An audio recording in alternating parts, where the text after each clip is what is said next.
Damn. Those brothers got wrecked. They got wrecked so fucking hard. Oh, dude, their faces were, you couldn't even tell who they were at the end of the episode. Their faces were, dude. Those faces of those brothers, man.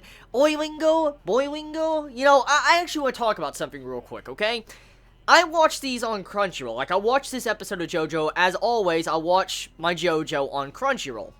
And I personally believe, after, you know, seeing some Chibits pointed out last week and seeing it this week, clearly there is a fuck up in the translations. Like, the brothers, the Boywingo, I like I said, sorry if I butcher the names, because the translations are fucked up on Crunchyroll. Like, they're just straight up, like, completely opposite for what they're saying. And so, I don't know what the hell's up with that. Like, Crunchyroll, seriously, can you not hear the difference in the sound of the name? Like, you know, they have, like, Zananeta. I think that's exactly one of the translations, even though it's, like, Oilingo, and I'm like, how the fuck do you mess up? Like, where do you get Zananata or whatever, or Monayata from Oilingo, Boilingo? I'm like, someone needs to get their ears fixed. Like, seriously, someone really needs to get those ears fixed. So, episode, JoJo. Those brothers, I expected them to last a little while, like, you know, a couple episodes, but with this episode, they just got destroyed. Like, they didn't stand a chance, but with them being destroyed with this episode, we know for a fact they're probably going to come back again, because they technically, at the end of the day, they did not die. They just went to the hospital. Not really dead. And we know for a fact there's probably more potential with those characters later on down the road. So I highly doubt they're dead. They'll probably show up again later on down the road of Season 2 of JoJo Part 3.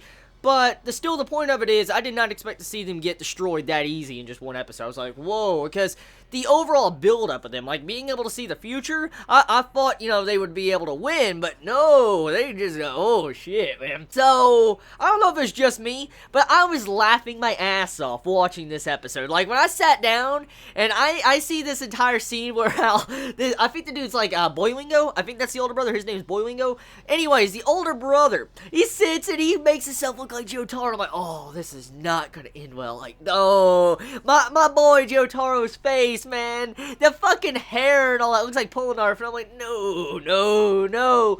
So this dude sits down, okay, and he's in the vehicle and all that, and he's freaking out, doing anything he can. Like, dude, that freaking trick. Jotaro, man, you can put 5 cigarettes in your mouth without burning yourself. What the fuck? And you can drink some juice without putting out the cigarettes. What the fuck there? Okay.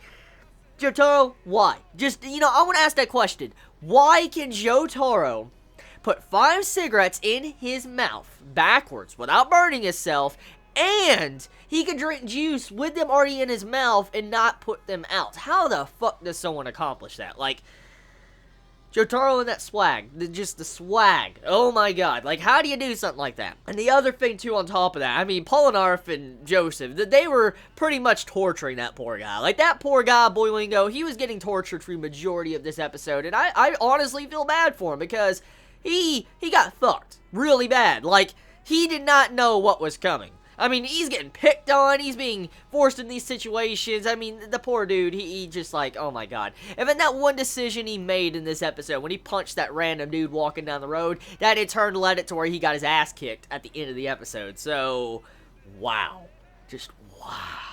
The irony of him seeing the future and being the one's future being told in the vehicle, and then the entire event of what he caused, you know, punching that dude, caused it to where him and his little brother got the shit knocked out of them. So, wow, the irony in that.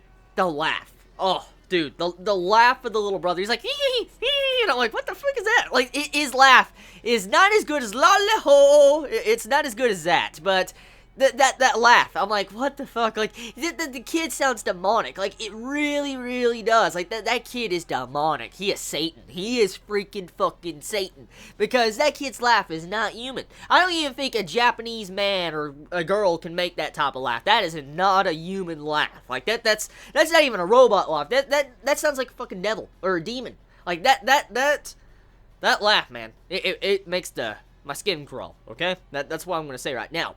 So, episode, pretty much, the god of creation and the god of knowledge from, you know, Egyptian, you know, lore and stuff, they pretty much got wrecked in this. And, for the most part, okay.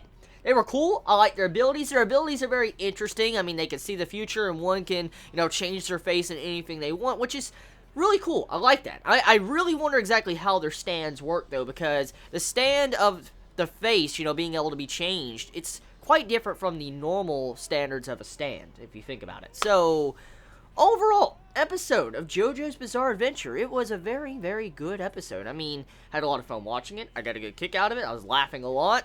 Animation quality of it was brilliant, as always. It was really good budget.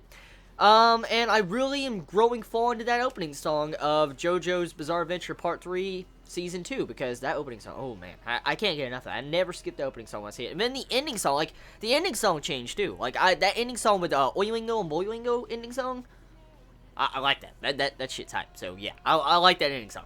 So tell me your thoughts in the comments below. I mean, how do you feel about this episode? How do you feel about the brothers getting wrecked? How do you feel about, Jotaro and that swag with the cigarettes and the juice and stuff? How do you feel about that? I love you all so much. You have a wonderful day or night wherever you live. Please be safe, and Chibi out.